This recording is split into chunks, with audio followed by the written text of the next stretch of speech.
है शेख हसीना। जी हां, जैसा कि आप स्क्रीन पर देख सकते हैं, शेख हसीना ने अपने समर्थकों के जरिए पूरे बांग्लादेश के अंदर जोरदार प्रदर्शन करवाने शुरू कर दिए हैं। और इतना ही नहीं, बांग्लादेश के अंदर एक नेशनल वाइड बंद भी करवाया जा रहा है। जी हां, बांग्लादेश बंद का आह्वान किया गया है, जो कि आने वाले समय में होगा और यह काफी इफेक्टिव भी साबित हो रहा है। यहां तक कि बांग्लादेश की वो यूनिवर्सिटी जहां से शेख हसीना के खिलाफ पूरा प्रोपेगेंडा चलाया गया, जहां के स्टूडेंट्स ने शुरुआत करी शेख हसीना के खिलाफ प्रदर्शनों की, वो थी ढाका यूनिवर्सिटी। वहां पर भी आवामी लीग के छात्रों ने जोरदार प्रदर्शन करना शुरू कर दिया है। यहां तक कि वो छात्र जो कि एंटी हसीना मूवमेंट में शामिल थे, उन्हें मारकर भगाया भी जा रहा है यूनिवर्सिटी से। और एक तरीके से ढाका यूनिवर्सिटी का क्लीन अप हो रहा है बहुत तेजी से। वहीं जो यूनिस सरकार है और वहां की सेना है, उन्हें समझ नहीं आ रहा कि पिछले एक हफ्ते में उनके साथ हो क्या रहा है, क्योंकि उन्होंने तो बांग्लादेश की शेख हसीना और उनकी पार्टी आवामी लीग को मरा हुआ समझ लिया था। और उसके ऊपर से जो बांग्लादेश की विपक्षी पार्टी है, जिसके बारे में कहा जा रहा था कि शेख हसीना जाएगी तो उनकी विपक्षी पार्टी जो कि है बांग्लादेश नेशनलिस्ट पार्टी बीएनपी, जो कि भारत विरोधी बयान देती है, वो सत्ता में आ जाएगी।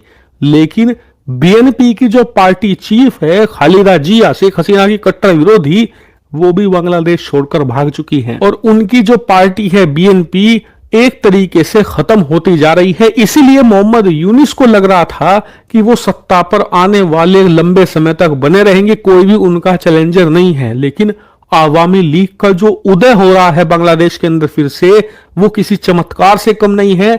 लग ऐसा रहा है कि पिछले कुछ महीनों से कोई ताकत इन आवामी लीग के जो समर्थक थे, इन्हें चुपचाप एकजुट कर रही थी। और जब वो एकजुट हो चुके हैं तो फिर से अपनी नेता शेख हसीना के लिए बांग्लादेश के अंदर जमीन तैयार कर रहे हैं। फिलहाल इन समर्थकों की जो प्लानिंग है वो ये कि शुरुआत की जाए एक नेशनल वाइड बंद से, यानी कि पूरे बांग्लादेश में एक बंद बुलाया जाएगा, पूरा बांग्लादेश ठप कर दिया जाएगा 2 से 3 दिनों के लिए।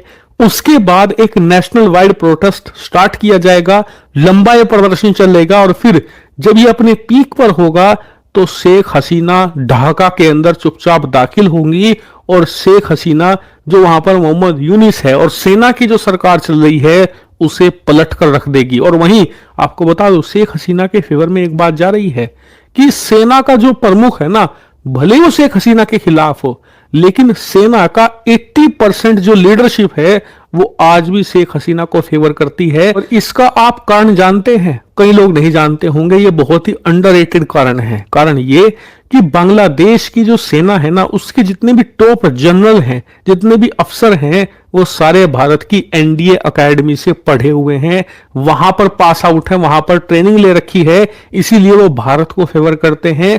उसी का फायदा मिल रहा है शेख हसीना को। यही कारण है कि आवामी लीग इतने बड़े बड़े प्रोटेस्ट कर रही है अलग अलग जगह। अभी कहीं ढाका यूनिवर्सिटी में हो रहे हैं, कहीं चिटगांव में हो रहे हैं, अलग अलग जगह प्रोटेस्ट हो रहे हैं, लेकिन कोई भी उन्हें रोकने की कोशिश नहीं कर रहा। सेना के जो लोग हैं, जो जमीन पर हैं मौजूद, वो भी रोकने की कोशिश नहीं कर रहे। इससे साफ पता चलता है कि बांग्लादेश के अंदर हवा का रुख अब बदल चुका है। लोग भी एक तरीके से बात समझ चुके हैं कि पिछले कुछ महीनों में जो उन्होंने किया, जिस प्रकार शेख हसीना को बर्खास्त करवाने का काम किया प्रदर्शनों में शामिल होकर, वो कितना गलत था।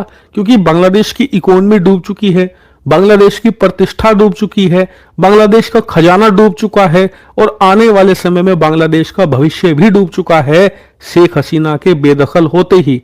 और इसे वापस लाने का एक ही तरीका है, अपनी क्वीन, अपनी रानी शेख हसीना को वापस ढाका के अंदर लेकर आना, फिर से सत्ता पर बैठाना। यही एकमात्र रास्ता बचा है। इसीलिए आप देखिए कि अब धीरे धीरे आवामी लीग को फिर से समर्थन मिलना शुरू हो गया है। पहले जैसे आवामी लीग के लोगों के घर पर अटैक हो रहे थे, पिछले 1 महीने में ऐसे अटैक नहीं हुए।